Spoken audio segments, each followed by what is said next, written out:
Балдар үчүн аңгемелер. Бул китеп Кыргызстан мусулмандарынын дин башкармалыгынын уруксаты менен чыгарылган. Даярдагандар Рыскулов Ниматулла, Мөкүйүва Рахат. Ыйман мечити 2013 жыл. Акыл байлыгы. Токой падышасы Арыстандын баласы атасынын күчүнө, сүрүнө ишенип, үңкүрдөн чыкпай чыкса да сейрек чыкчу. Күндөрдүн биринде кичинекей Арыстан өз ордунда жатканда корукчу маймыл энтигип чуркап келип: "Кожоюн, падыша атаңызды адам баласы капаска камап салды", дейт. Атамдын өчүн алып, адам баласын кармабасам, атам дайыма адам баласынан алыс жүрүүнү эскертет эле. Көрсө атамдын айтканы туура экен да, дейт Арыстандын баласы ызырына. Ошентип ачууланып, адам баласынан өч алмакка жолго чыгат. Бара жатып алдынан качып келе жаткан эшекти көрүп, андан сурап калат: "Сага эмне болду?" "Баары айтып жатышат. Адам баласы ушул жолдо келе жатат экен. Мен ошондон качып баратам", дейт. Арыстан таң калып: "Кантип адамдан коркосуң? Сенин күчтүү буттарың бар. Андан кача аласың да", дегенде эшек айтат: "Сен аны билбейсиң, кожоюн. Менин атам эшектердин арасында эң зирек күчтүү, акылдуу эле. Ал талаада оттоп жүрсө адам жолугуп мындай дептир: Эй эшек, эмнеге сулуу болгон моюнуңду чарчатасың? Башыңды дайыма төмөн алып жүрө бересиң. Кан тез айланып, кан топтолуп, башың чоңоюп кетет да, түсүң сулуу болбой калат. Менин сага боорум ооруйт. Эгер кааласаң жүр мени менен. Мен сени кыйнабай эле чөптү оозуңа алып салып берип турайын", деп убада кылып үйүнө алып кетет. Бирок эртеси эле убадасын бузуп, "Негедир чарчап турам. Сага чөп ташып бере албайт окшойм. Менин сага сунушум бар. Эгер сен мени көтөрсөң, мен сени багам", десе атам макул болуптур. Бирок биз эшектер жамааты буга каршыбыз. Себеби адам атамдын үстүнө токулга деген нерсени токуп, курсагына бир кур менен байлап салыптыр. Оозуна болсо жүгөн деген нерсени салып, аны башкарып алыптыр. Эми өмүр бою ошонун кызматында болот да. "Падышам, эгер адам баласын көрсөң, бизди андан куткарчы". Эшектин сөзүн угуп, ага убадасын берип, Арыстан жолун улантты. Бирок көп өтпөй эле качып келе жаткан атты көрүп: "Эй адам баласы, сенсиңби?" деп сурайт. "Жок, кожоюн. Мен атмын. Адам баласынан качып келе жатам". Арыстан мурдагыдан да катуу таң калат. "Сен да күчтүү болуп туруп адамдан коркосуңбу?" "Кожоюн, кантип коркпойм? Менден да тез, зирек, күчтүү болгон энемди жеңип алса, мен аны кантип жеңмек элем? Энемди жасалгалар менен жасап, токулга деген көйнөк кийгизип, буттарына така деген чокой кийгизип, жүгөн деген нерсе менен башкарып, токулгадан үзөңгү деген эки темир нерсени салаңдатып, баш ийдириш үчүн көкүрөгүнө тепкилейт экен. Эгер адамга жолугуп алсаң, бизди андан куткарчы", деп ыйламсырайт ат. Адам баласы чын эле күчтүүбү деп Арыстан ойлонуп бара жатканда төөгө жолугат. Тиштерин арсайтып: "Сен адам баласы болсоң керек, мен сени азыр жеймин", дейт төөнүн алдын тосо. Төө: "Жок, кожоюн, мен төөмүн. Адамдан качып бара жатам", дейт. Арыстан таң калганын жашыра албай: "Боюң узун, чоң болуп туруп, сен да андан качтыңбы?" "Ооба, кожоюн. Адамды өлүмдөн башка нерсе жеңе албайт. Агамдын баласына кандай айла кылганын да көрдүм. Аны алдап, мен бир кен байлыкты билем. Мага жакын келсең, айтам", деп чакырып, ал жанына барган кезде мурдунан жип өткөрүп, мойнунан да жип менен байлап, кичинекей баласына жетелетип, оор жүктөрдү жүктөшүп, кыйын иштерге иштетип жүрүшөт. "Эгер сага адам баласы жолукса, биздин өчүбүздү алып берчи", деп төө сөзүн бүтүрө электе үстүнө көгүчкөн келип кона калат.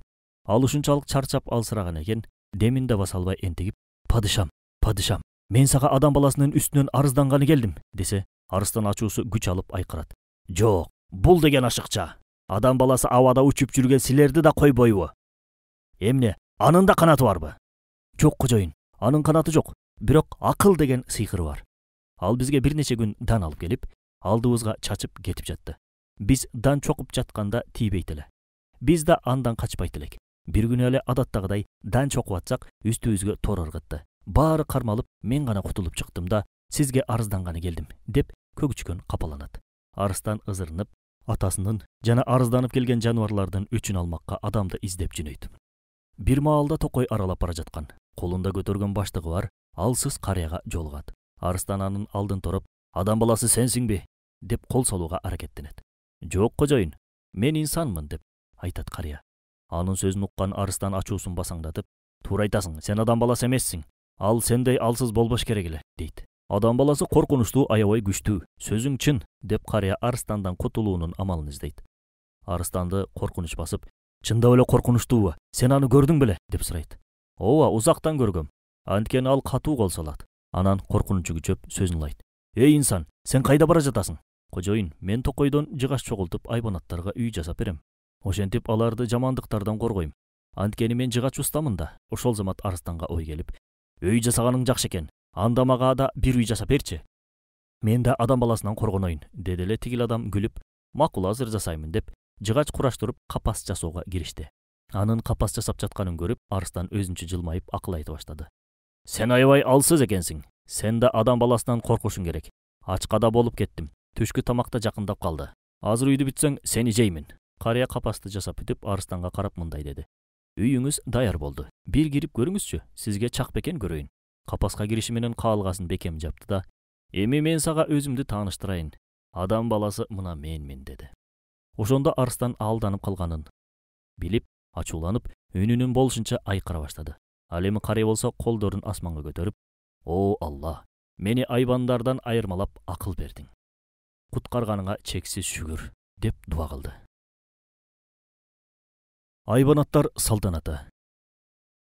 Күндөрдүн биринде Токойдогу айбанаттар жыйналып, ата-бабаларын эскерүү кечесин өткөрүүнү чечишти. Анткени алардын түбөлүккө үлгү боло турган улуу иштери бар эле. Ошентип алар аны өткөрүү күнүн да белгилешти. Белгиленген күнү Токойдогу айбандардын бири калбай жыйналышты. Кечени Токой падышасы Арыстан ачты. Аллахтын аты менен баштаймын. Чоң аталарыбыздын пайгамбарлар үчүн кылган жакшылык иштерин эскерүү кечесин ачык деп жарыялаймын. Алардын иштерин эскерүү менен бирге өзүбүзгө да үлгү алалы. Арыстанды жарданып тиктеп тургандар тура, баштайлы деп кубатташты. Арыстан сөзүн улап, бүгүн кээ бир пайгамбарлардын кереметтери менен да таанышабыз дегенде эле аны уккан жылан сойлоп тактыга чыга келип мындай деди. Мен силерге сыйкырчылардын жалганчылыгын, куулугун чектеп коюп, Муса пайгамбардын таягы жөнүндө эскертем. Сыйкырчылар менен Муса пайгамбардын ортосунда чоң мелдеш болот. Сыйкырчылар жиптерин таяктарын өтө коркунучтуу жылан кылып көрсөтүшкөн. Ошондо Муса пайгамбар Алланын буйругу менен таягын жерге таштайт. Таяк чоң жыланга айланып, сыйкырчылардын жыландарын жутуп салат. Муну көргөн сыйкырчылар да, элдер да таң калышып, "Биз Мусанын кудайына ишендик" дешип, ага баш ийишет. Аны уккан Пил айтты. Алла пайгамбарларга, солихтерге улуу можизалар менен жардам берет. Сыймыктанып көгүчкөн учуп келди да, тактыга конуп, "Менин чоң энем пайгамбарды коргогон. Пайгамбар саллаллаху алейхи вассалам жана анын досу Абу Бакыр, Аллах андан ыраазы болсун, Меккеден Мединага көчкөндө качып бара жатышып, Савр деген үңкүрүнө жашынышкан. Ошол замат Аллахтын буйругу менен чоң энем үңкүрдүн оозуна уя салып, жумуртка баскан." Көгүчкөндүн сөзүн уккандар, "Чоң энеңе да, сага да Аллах береке берсин" дешти. Андан кийин жөргөмүш желесине асылып келди да, пайгамбарды коргоодо көгүчкөндүн чоң энесине кошулуп, менин да чоң энем жардам берген. Капырлар үңкүргө кирбесин деп, оозуна желе тарткан. Куугунчулар үңкүрдүн оозуна чейин келишип, жумуртка басып жаткан көгүчкөндү, желесин тарткан жөргөмүштү көрүшүп, "Биз издегендер бул үңкүргө кирбептир. Эгер алар үңкүргө киргенде, көгүчкөн учуп кетмек, жөргөмүштүн желеси бузулмак" дешип, артка кайтышкан. Ошентип, пайгамбар досу экөө аман калган, деди. Арыстан, "Жөргөмүш туура айтат. Чынында эле көгүчкөндүн да, жөргөмүштүн да чоң энелери зор иш аткарышкан экен" дейт. Андан соң кезек Пилге келди. Ал салмактуу басып келди да, тактынын жанына туруп сөзүн баштады. "Менимче чоң аталарымдын окуясын баарыңар билсеңер керек. Каабаны бузам деген мкаачы падыша Абраханын буйругунан баш тартып, Каабаны карай баспай жылбай койгон. Бирок өкүнүчтүүсү, ошол заалымдарга шерик болгондугу үчүн алар менен кошо өлтүрүлгөн. Туугандар, силерге айтаарым, эч бир заалым менен дос болбогула" деп сөзүнүн аягына чыкты. Сөз кезеги уйга келди. Ал тактыга чыгып, "Менин чоң энем да Алланын мужизаларынан. Алла Бани Исраил коомуна уй союп, анын бир бөлүгү менен өлгөн адамды чапсаңар ал тирилип, ким өлтүргөнүн айтып берет деген. Анткени ал адамды ким өлтүргөнүн билбей жатышкан болчу. Алла айткан нерсени жасашкандан кийин чындап эле өлгөн адам тирилип, өзүн ким өлтүргөнүн айтып берген" деди. Айбанаттардын баарысы "Кандай улук керемет" дешти. Ит да куйругун шыйпыңдатып келди да, "Менин чоң атам да Алланын мojizаларынан болгон. Эгер билсеңер, чоң атам Аллага ишенген ыймандуу жигиттер менен кошо үңкүрдө 300 жылдан ашык уктаган. Алла башкаларга сабак болсун деп, аларды кайра тирилткен" деди. Ит сөзүн бүтүргөндөн кийин эшек да ордунан туруп келип мындай деди. "Менин чоң атам да Узайыр пайгамбар менен кошо болгон. Алла аны өлтүрүп, сөөктөрүн гана калтырган. 100 жылдан кийин кайра мурунку абалына келтирип тирилткен. Иттин да, эшектин да сөзүн уккан айбанаттардын баарысы бир ооздон «Субханалла! Ал өлүктөрдү тирилткен, кумга айланган сөөктү да тирилтет» дешти. Ошентип сасык үпүпкө да кезек жетти. Ал кыйналып басып келди да чоң атасы тууралуу сөзүн сыймыктануу менен баштады. Менин чоң атам Алланы жалгыз деп билип, ага шерик кошконду жаман көргөн. Падыша кыз Билкистин коому Аллага шерик кошуп, динден чыгып, терс иштерди жасай башташкан. Ошондо алардын кабарын Сулайман пайгамбарга жеткирип турган экен чоң атам. Ал эми Сулайман пайгамбар бузулган коомду туура жолго үгүттөп динге киргизген. Ошентип алардын туура жолго түшүүсүнө менин чоң атам себепчи болгон экен, деп сөзүн жыйынтыктады эле, аны укканга күчкөн. Жакшы ишке себепкер болуу кандай сонун. Чоң атаң абдан жооптуу иш аткарган экен деди. Карга да какылдап учуп келип, «Как, мени да унутпагыла. Менин чоң атам да абдан чоң иш аткарган. Адам атанын баласы Кабыл өзүнүн бир тууганы Хабылды өлтүрүп алып, анын өлүгүн эмне кылаарын билбей жатканда, менин чоң атам келип, ага өлүктү кантип көмгөндү үйрөткөн. Эгер чоң атам болбогондо адамдар өлүктөрүн кантип жашыраарын билмек эмес да. Жердин бети өлүккө толуп сасып кетмек» деди. Анда отургандар «Биз бири-бирибизден көптөгөн жакшы нерселерди үйрөнсөк болот экен» дешти. Бир маалда арыстан «Баарыңар көл жакты карагыла. Кит дагы келиптир. Анын да сөзү бар окшойт» дегенде баарысы жабырт киттин сөзүнө кулак салышты. Кит болсо башын суудан чыгарып, терең дем алып, койругун сууга бир чаап алды да сүйлөй баштады. «Менин чоң атам Алланын буйругу менен Юнус пайгамбарды жутуп бир нече күн ичинде алып жүргөн. Кийин Юнус пайгамбар минтип дуа кылган. Бир өзүңдөн башка эч бир кудай жок. О жараткан Эгем, чынында мен өзүнө өзү зыян кылгандардан болдум. Алла анын дуасын кабыл кылып, менин чоң атама пайгамбарды суунун жээгине алып барып таштоону буйруган. Бул кандай гана жакшы достук дешти айбандар. Кече аягына чыгып калганда карышкыр чуркап келди да «Токтой тургула. Мени да уккула. Айта турган сөзүм бар. Менин чоң атам Юсуф пайгамбарды жеген эмес. Бирок Юсуфтун бир туугандары ага зулумдук кылышып, менин чоң атама жалган жалаа жабышкан. Арадан көп жылдар өткөн соң, алардын жалганчылыгы билинип калган. Ошондо алар кылган иштерине өкүнүшүп, тобо кылышкан. Алла алардын тобосун кабыл кылып, күнөөлөрүн кечирген. Бирөөгө зулумдук кылып, жалаа жабуу эң жаман иштерден» деп дагы бир нече таасирлүү сөздөрдү айтты. Анын сөздөрүнөн таасирленишкен айбанаттар бүгүндөн баштап зулумдук кылбайбыз дешти. Ошентип эскерүү кечеси да аягына жетти. Жыйынтыктоо сөзүн арыстан алып, «Биз үчүн жашоодо көптөгөн пайдалуу сабактар бар экен. Бүгүндөн баштап арабызда зулумдук болбосун. Бирөөлөргө жалган жалаа жаппайлы. Ынтымактуу болуп, кыйынчылыктарда бири-бирибизге жардам берели. Кана эмесе, ушуларды ишке ашыралы» деп сөзүн аяктады. Ошону менен кече аягына чыгып, айбанаттар арыстандын сөзүн ырасташып тарашты. Жип ийриген аял. Байыркы чакан араб шаарларынын биринде 3 бир тууган жашаптыр. Алардын жалгыз эски кемесинен башка эч нерсеси болбоптур. Ал кемеде аталарына мураска калган экен. 3 бир тууган жарды турушса да, Алланын бергенине топук кылып жашашат. Алар эски кеме менен адамдарды суунун наркы жээгине өткөзүп, акча таап, күн көрчү. Күндөрдүн биринде алар жаңы сапарга жөнөп калышат. Ошол убакта алыстан бир карыянын келе жатканын көрүшүп, мүмкүн бул да биз менен кетер дешип аны күтүп турушат. Карыя аларга жакындаган кезде, «Сиз да биз менен кетесизби?» деп сурашат. «Ооба, мен да силер менен кетем, бирок азыр акчам жок. Атаңар менден акча албай аркы өйүзгө алып өтчү. Кийин мен үйгө кайтып келгенде берер элем», деди карыя. Анын сөзүн уккан бир туугандар «Атам үчүн сизди бекер алып өтөбүз» дешип, жүгүн көтөрүп кайыкка салышты. Ошентип адамдар жүктөрүн салышып, өздөрү кайыкка жайланышып отурушкан соң, кайык акырындап деңиз менен жылып жөнөдү. Карыя жыга чуста болгондуктан өз буюмдарын салганга кичинекей сандыкча жасоого киришти. Капысынан катуу урганда, балка колунан чыгып кетип, кайыкты тешип салды. Кайыкка суу атырылып кире баштады эле. Карыя тешикти бүтөп, сууну тосконго аракет кылды. Бирок канчалык аракет кылса да эч кандай майнап чыкпады. Кемедеги адамдар жыйналып келишип, сууну тосконго аракеттеништи. Бирок алардын аракети пайдасыз болду. Суу көбөйгөндөн көбөйүп, аларды коркунуч басты. «Сен болбосоң ушул акыбалга келбейт элек. Эми баарыбыз чөгүп өлөбүз» дешип карыяны жемелей башташты. Ошол убакта алыстан башка кемелерди көрүп калышты да, аларды жардамга чакырып кол булгалай башташты. Бирок кемелер жакын келген кезде алар деңиз каракчылары экендигин билишти.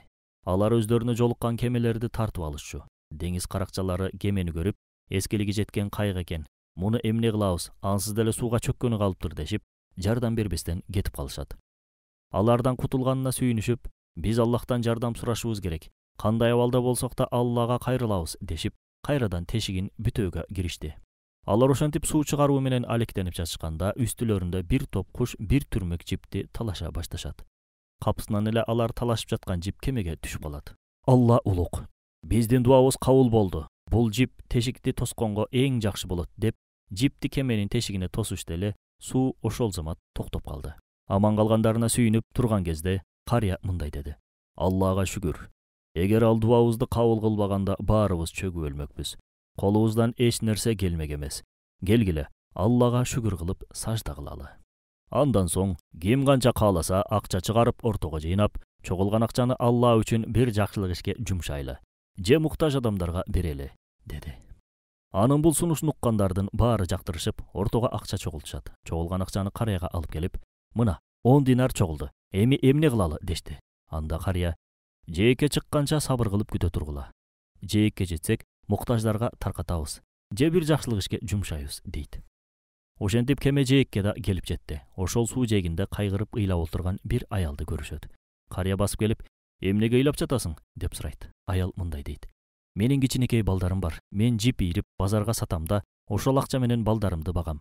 Бүгүн да ийрилген бир түрмөк жипти базарга алып бара жатып, жолдон абдан суусадым. Кудуктан суу алып, суу ичкенче куштар жибимди көтөрүп узакка учуп кетишти. Эми балдарымды эмне менен багам деп ошого кайгырып ыйлап атам. Анын сөзүн уккан карыя абдан калып: куштар дейсиңби? Жип дейсиңби деп кайра сурады.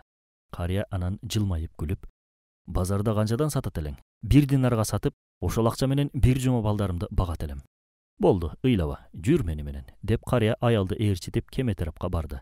Андан соң кайыктагы адамдарга кайрылып: биз жыйнаган акчага мына бул аял татыктуу экен. Акчаны ушуга берели.